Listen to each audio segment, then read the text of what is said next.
I was denial for the first 10 years I was here. And when I first went up for clemency, which was after my 10th year, I was able to go to the first clemency board. And I got up and met him. And I told him that, I told him the same story that I told all those years. That, that the house caught on fire, and I just left out the abuse part. And the fact that I started the fire. Okay. Miss Wilson, who was my counselor, she said, Cindy, I think you would do well in this group. She says it's survivor group. And I said, well, I am a survivor. And Miss Wilson said, okay, ladies, this is a group of incest survivor. And I'm looking at her and I'm like, oh, why, I don't understand. And she said, you ladies don't have to say anything. She said, but we're going to watch a film. And so I watched a film about, people keeping quiet and things like this. And I just seen myself. And I was like, wow. But might as well keep it quiet because there's no end now. I'm in here for the rest of my life. So the next week, Miss Wilson called me. And she said, will you come? And she gave her talk. And she was an incest survivor. Her dad raped her. And I was like, you mean I'm not alone? This happened to someone else. This is not just something that happened to me. So then some of the girls started opening up. And I'm hearing these people, they're talking. A stepdad or their uncle or their grandfather or their sister. And I'm like, sister?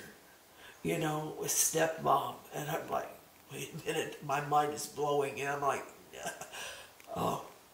And I'm like, wow. And so the following week, I was the first one at the door. And so we had to, if our perpetrators were gone, we had to write them a letter. And that was one of the hardest letters I ever wrote. Do you remember what you wrote? I do, because I started off with Daddy.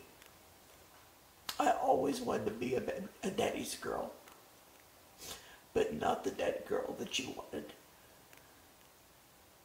And I asked him why. Why would he hurt me like this? And I know it was wrong, and you told me it was right. Because he's dead to me. And I told him, I hope you burn in hell for what you did. Because I found out not too long ago that Kathy's torture continued after I got locked up. And she swore to this on a trial. And I wrote my mother. And I told her, I said, if I caused you to be drunk, I'm sorry. But you were supposed to protect me, and you didn't. But I love you anyhow. And I asked for her forgiveness. And I said, I forgive you. I forgive you. Keep telling somebody. Because this day and age, people will listen. You're not alone. There's others like you. And it's not your fault. Just keep calling. Because somebody will hear you this day and age. Because when I was able to finally come forward with the truth, it took me a long time to figure out what the truth was. Because I buried it for so many years. And the layers, it was just like an onion that I was peeling back, And I'd sit and I would write it down, okay, this happened. I just don't want anybody else to go through what I went through. And if me coming here, peeling the onions away, the skins away from this onion, and getting my heart and putting it on the table. But if I can help somebody that little girl that's laying there afraid that someone's going to come by and she's going to act like she's asleep only to be touched like this and said, come on, you know, and she doesn't know what to do. Bite him and run.